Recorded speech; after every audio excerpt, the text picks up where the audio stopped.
My parents invited me and my daughter to Thanksgiving, but they gave my sister a $500 gift card at dinner and handed me a used cookbook. Maybe you can learn to contribute, my father chuckled. My daughter looked down. I pretended to smile. Hours later, my daughter asked me if we were poor. Mom, are we poor? Chloe asked me quietly on the drive home. I gripped the steering wheel tighter, forcing a smile that she couldn't see in the dark. No, sweetie. We just have different priorities, I said, though the words tasted bitter in my mouth. A few hours earlier, at my parents' Thanksgiving dinner, my sister had been handed a $500 Nordstrom gift card with applause and hugs. When it was my turn, my dad chuckled and tossed me a used, stained old cookbook, saying maybe I could finally learn to contribute. Chloe saw everything. I smiled through it. Packed up leftovers. Pretended none of it hurt. But tonight, my daughter asked a question I wasn't ready to answer. And now I'm sitting here wondering if I should cut my parents off completely, or if I'm just being too sensitive. When my mom called 2 weeks before Thanksgiving, I knew what was coming. I could hear it in her voice, cheerful but distant, like she was checking off a task she didn't want to spend too much time on. We're doing the usual dinner, she said. Felicity will be there. You'll come, right? Bring Chloe. I paused for a second longer than necessary. It wasn't like we had anywhere else to be. Chloe's father, Jordan, hadn't called in months, and it was just the two of us now, in our small apartment on Chestnut Street in Lancaster. Sure, I said. I hung up feeling hollow, but Chloe was excited. She still saw family gatherings as magical events. She spent the week picking out a dress, helping me bake brownies to bring, even practicing what she would say when she saw Grandpa Frank and Grandma Deborah. Thanksgiving morning was cold and gray. We bundled up and drove across town to the big white colonial house where I grew up. The house looked the same, maybe a little more polished, a little colder, like it had been scrubbed of any signs that kids once lived there. Felicity was already there when we arrived. She stood in the entryway like she was posing for a photo, wearing a cream-colored sweater dress and suede boots. Her boyfriend, Trevor, had his arm around her waist. They both looked like they belonged in an ad for expensive holiday gifts. Hey, Marissa, Felicity said, her smile polite and tight. Hey, I said, adjusting Chloe's coat and nudging her forward. Mom came bustling out of the kitchen, wiping her hands on a monogrammed apron. She leaned down and kissed Chloe on the forehead, straightened up, and gave me a brief, perfunctory hug like she was hugging a stranger. Dinner's almost ready. Just put your things in the hall. The house smelled like turkey and cinnamon and whatever candles Mom had decided fit the theme this year. She was big on themes. This year it seemed to be rustic elegance, plaid table runners, tiny pumpkins, and place cards written in calligraphy. We sat down to dinner, and the conversation immediately turned to Felicity's new job, her upcoming trip to Italy, how Trevor had just closed on his third property. I kept my head down and helped Chloe with her plate, offering quiet encouragement when she tried the cranberry sauce. At some point, my dad asked, loudly enough for everyone to hear, "So, Marissa, what have you been up to? Still working at that little bookstore?" I nodded. Yeah, Mr. Carmichael's opening a second location. I might manage it. Dad chuckled under his breath. Trevor smirked into his wine glass. Mom didn't say anything. I focused on Chloe, asking her about school projects, trying to steer the conversation away from myself. But it was like trying to swim against a riptide. After dinner, Mom clinked her wine glass, signaling an announcement. She stood, beaming. We just wanted to take a moment to say how grateful we are. Felicity, Trevor, we're so proud of you both. She handed Felicity a sleek white envelope. Felicity opened it and gasped dramatically. A $500 gift card to Nordstrom. Thank you, Mom and Dad. Everyone clapped. Chloe looked around, confused, her little hands twisting in her lap. Then Dad turned to me. And for Marissa. He handed me a lumpy, awkwardly wrapped package. I smiled automatically, hands trembling slightly as I peeled back the paper. It was a battered old copy of The Joy of Cooking, stained and frayed. Maybe you can learn to contribute something next year, Dad said, laughing like it was the best joke in the world. A few polite chuckles floated around the table. I smiled. I smiled so hard it hurt. Chloe stared down at her plate, her cheeks burning red. I thanked them. I helped pack up the leftovers. I laughed when Mom insisted we take home an extra pie no one else wanted. I pretended. The car ride home was quiet. Chloe hugged the pie dish to her chest, staring out the window. The streetlights blurred by. About halfway home, she spoke. "Mommy, are we poor?"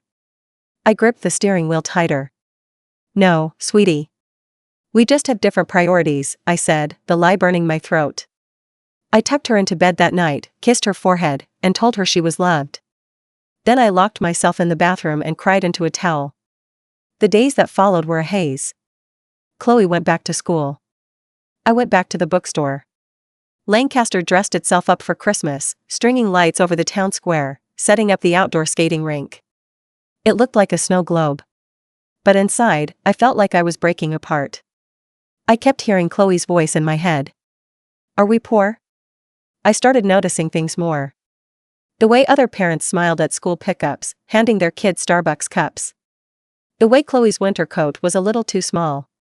The way I hesitated before buying new snow boots for her, weighing the cost of groceries in my mind. And I thought about my parents. About how easy it had been for them to humiliate me in front of my child. One afternoon, after the last customer left the bookstore and Mr. Carmichael was locking up, I stayed behind. I found him in the back, organizing inventory. "Is that manager job still open?" I asked. He looked up, surprised, then smiled. "For you?" "Always."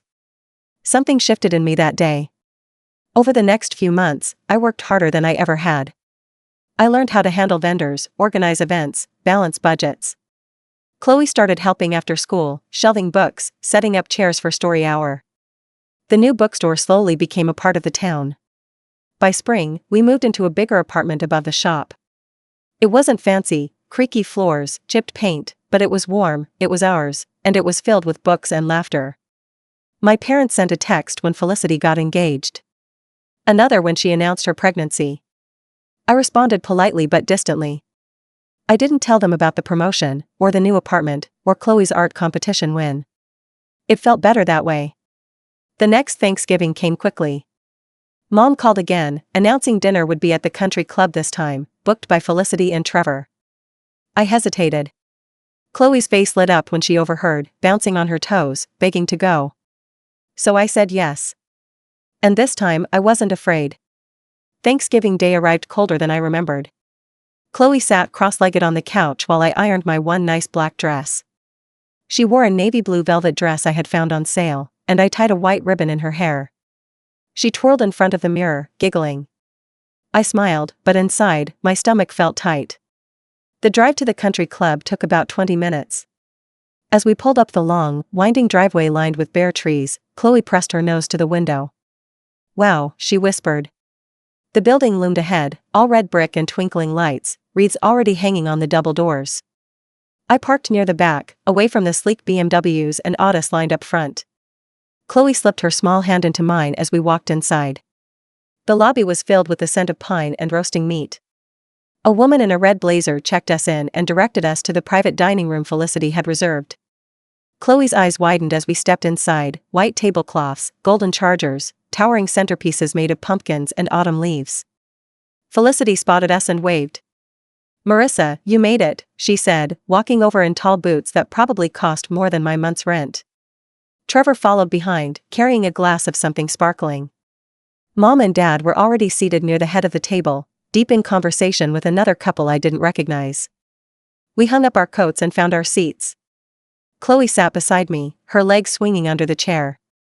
The dinner was catered, every plate a work of art. Chloe oohed and awed over the little turkey-shaped butter pats. I helped her cut her meat, keeping my focus firmly on her. The conversation, as usual, revolved around Felicity, her wedding plans, the new condo Trevor had bought, the boutique baby store she was now an ambassador for. At one point, Dad leaned over to Trevor and said, loud enough for the table to hear, "When you marry Felicity, you're marrying the whole package. She's not like some people who can't quite get it together." Trevor laughed. Felicity laughed.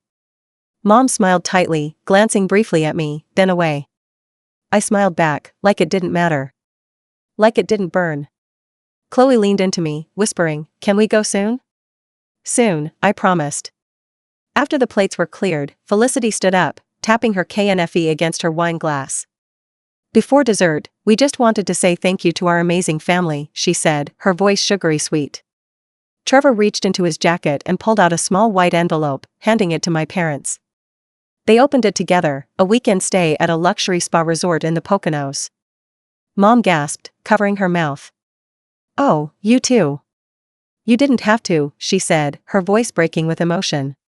Felicity smiled demurely. "You've done so much for us. We wanted to give something back." Mom pulled her into a hug. Dad patted Trevor on the back. The room buzzed with praise. Then Dad, still laughing and wiping his eyes, reached into a shopping bag under his chair. "And we didn't forget about you, Marissa." He handed me a small box, wrapped loosely in shiny red paper. Chloe's eyes lit up, expecting something special. I peeled the paper off carefully. Inside was a novelty keychain shaped like a turkey. The tag was still attached. 75% off. "For your new apartment, I heard you finally got a real place," Dad said, chuckling. Chloe's face fell. I bit the inside of my cheek so hard I tasted blood. I smiled. I said thank you. I tucked the keychain into my purse without looking at it again. Dessert came, a towering display of pumpkin pie, pecan tarts, and chocolate mousse. Chloe picked at a cookie half-heartedly. I sipped coffee that tasted burned. No one asked about my work. No one asked about Chloe's school or her art competition or the little life we were building. I was invisible, except when it was time to make a joke. After dessert, people mingled near the fireplace. Felicity showed off her engagement ring to the other guests. Trevor talked loudly about stocks. I sat alone at the table, running my finger around the rim of my empty coffee cup. After a while, Chloe tugged my sleeve. She looked up at me with those big brown eyes, eyes that still believed in fairness, in kindness. "Can we go home now?" she whispered. I nodded. We slipped on our coats quietly, unnoticed. As we walked through the lobby, the receptionist called out, "Happy Thanksgiving," but it sounded far away. Outside, the cold air hit us like a slap. I buckled Chloe into the back seat and slid into the driver's seat. My hand shook as I started the car. The drive home was silent, except for the soft hum of the heater. Chloe leaned her head against the window, watching the trees blur past. Halfway home, she spoke, her voice small. "They don't like us very much, do they?" I swallowed hard. "They don't know how lucky they are," I said finally. Chloe was quiet for a long time. "I like us," she said. I smiled then, a real smile, even as tears blurred the road ahead. When we got home, I let Chloe run upstairs while I carried in the leftover pie the club had packed up for us.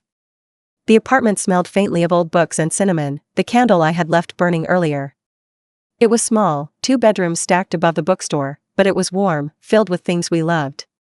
I set the pie on the counter and took off my coat slowly, like every movement needed to be thought through.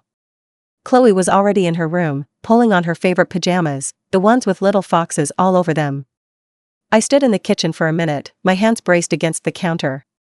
The bright, artificial compliments, the laughter that hadn't included me, the keychain clunking against the bottom of my purse, it all pressed down on me, thick and heavy. Chloe's door creaked open. "Mom," she said softly. "Yeah, honey? Can we have a real Thanksgiving now?" My throat closed up. I nodded, blinking fast. Yeah, we can." I reheated some leftovers from the fridge, roast chicken, mashed potatoes, the last of the green beans. Chloe set the table with 2 plates, lining up the silverware carefully.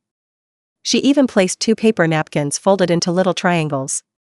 We sat down across from each other in our tiny kitchen, candles flickering between us. We said what we were thankful for. Chloe said she was thankful for books, hot cocoa, and me. I said I was thankful for her, for our home, for every second we had together. We ate until our stomachs hurt, laughing about how much better our food was than the fancy stuff at the club. Chloe made me promise we would always have our own Thanksgiving too, just the 2 of us, no matter what. After dinner, we piled onto the couch under a big knitted blanket. Chloe fell asleep against me halfway through a Charlie Brown Thanksgiving, her hair smelling like shampoo and marshmallows. I stayed awake for a long time, listening to her breathe. Somewhere deep inside, something small and stubborn started to shift. The next few days felt different, though nothing had actually changed. I went back to work, shelving books, planning events, chatting with regulars who came in for coffee and company. Chloe went back to school, proudly wearing the mittens we'd knitted together the winter before. But everything felt sharper. At night, I lay awake thinking about that dinner. About the looks, the laughter, the way Chloe had curled into herself when she realized the only gift her mother was getting was a joke. The way they had humiliated me in front of my daughter. And I realized something I hadn't wanted to admit before: it wasn't about the money. It was never about the money. It was about value. They didn't value me. They didn't see me. They never had. A week after Thanksgiving, Mom called. I stared at the screen, letting it ring. When it went to voicemail, I picked it up and listened.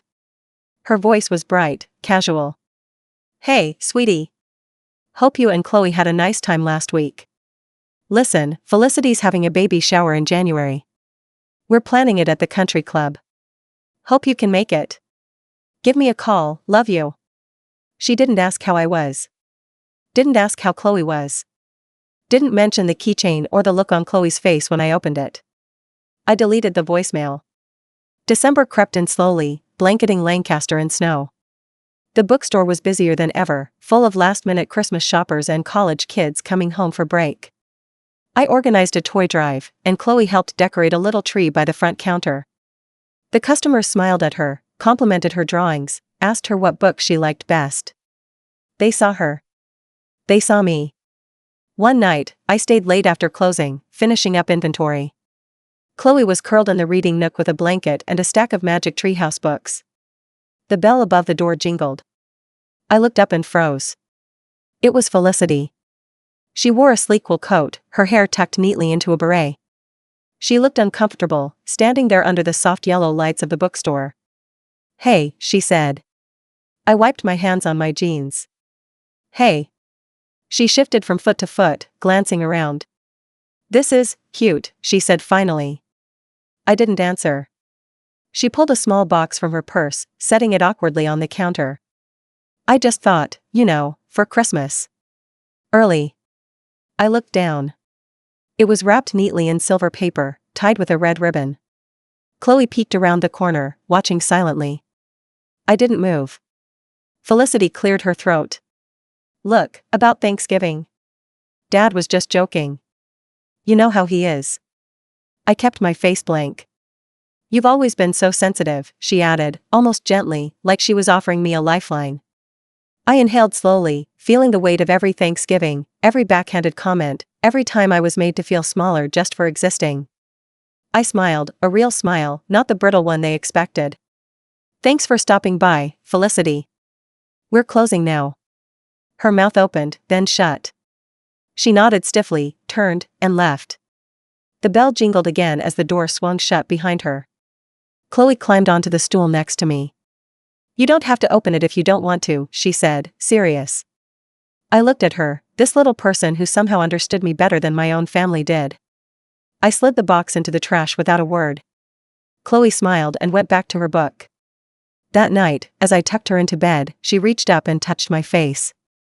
"I like our family," she said sleepily. I kissed her forehead. "Me too, baby." December turned into January. The cold settled deep into Lancaster's bones. Chloe's school hosted a winter art show, and she proudly pointed out her painting, a snowy bookstore under a night sky, stars twinkling in thick white paint. I stood beside her, beaming. Parents and teachers stopped to compliment her work.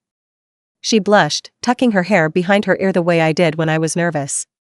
Not once did it cross my mind to tell my parents. The invitation to Felicity's baby shower came a week later, this time through the mail. Heavy cream cardstock, embossed with gold lettering, tied with a pink satin ribbon. Held at the country club, of course. I placed it carefully in the recycling bin without a second thought. By March, the bookstore was thriving. We partnered with a local cafe. We started a monthly book club that filled every seat. Chloe helped run the kids' reading hour on Saturdays, her shy voice growing stronger every week. One afternoon, Mr. Carmichael pulled me aside. "I'm retiring next year," he said, smiling warmly. "And I want you to take over. Full ownership." I stared at him, stunned. "You built this place up, Marissa. You deserve it." Think about it. It took me 3 days to decide. I said yes. He offered to sell it to me at a heavily discounted price. He believed in me in a way my own parents never had. The local paper ran a story, "Local mom turned entrepreneur revives beloved bookstore." There was a photo of Chloe and me in front of the store, laughing, arms around each other. I didn't send a copy to my parents. Mother's Day approached. I planned a quiet day for Chloe and me, pancakes, a hike at Tuckwin Glen, maybe ice cream after. But that morning, my phone buzzed. It was Felicity. "Mom's mad you're not coming to brunch. She says you're being selfish. Dad says you're setting a bad example for Chloe." I stared at the screen for a long moment, then turned the phone off and slid it into a drawer. Chloe and I packed a picnic instead. We sat by the river, toes in the cold water, eating sandwiches and watermelon. Summer bloomed bright and hot. Chloe spent most afternoons sprawled on the bookstore floor reading Nancy Drew and drawing comics. I wore sundresses from the consignment shop and felt the sun on my skin without shame. Life was small, simple, and golden. In September, the bookstore hosted a big community event, an outdoor book fair combined with a local crafts market. Hundreds of people showed up. We had face painting, music, food trucks. Chloe helped hand out flyers and smiled so wide her cheeks hurt. Around mid-afternoon, as I was helping an elderly couple find a poetry book, I spotted them, my parents. Mom, in a crisp linen blouse, Dad, adjusting his baseball cap, looking stiff and out of place among the relaxed, laughing crowd. Felicity wasn't with them. They wandered through the booths aimlessly, then found me. "Marissa," Mom said brightly, like nothing had happened. "Wow, this is impressive," Dad said, trying for casual but sounding a little uncertain. "Yeah," I said, wiping my hands on my jeans. "It's been a good year." Mom looked around. "You're doing all this?" she asked, like she couldn't quite believe it. I smiled politely. "With Chloe's help, yeah." Mom's mouth twisted like she wanted to say something more, but thought better of it. Dad cleared his throat. "Well, we're proud of you. Always knew you had it in you." I blinked slowly. A year ago, those words would have gutted me. Would have made me ache for more. Now? They felt small. Weightless. I nodded, like someone who had already heard enough. "Thanks for stopping by," I said. Then I turned to help another customer. No drama. No yelling. Just distance. Real, permanent distance. They stood there awkwardly for another moment, then drifted away, swallowed up by the crowd. Chloe skipped over a few minutes later, handing me a bottle of water. "Who were you talking to?" she asked. "Just some people I used to know," I said. She nodded and pulled me toward the kids' tent, chattering about a puppet show that was about to start. I followed her without looking back. Later that night, after Chloe was asleep, I sat on the little balcony outside our apartment, watching the stars. The keychain, the turkey one, was still buried somewhere in my drawer. I thought about digging it out. Tossing it into the trash. Burning it maybe. But I didn't need to. It didn't mean anything anymore. They didn't mean anything anymore. I had built something real. A life. A home. A family. And they had missed it. That was the revenge. They had missed me. And they would keep missing me.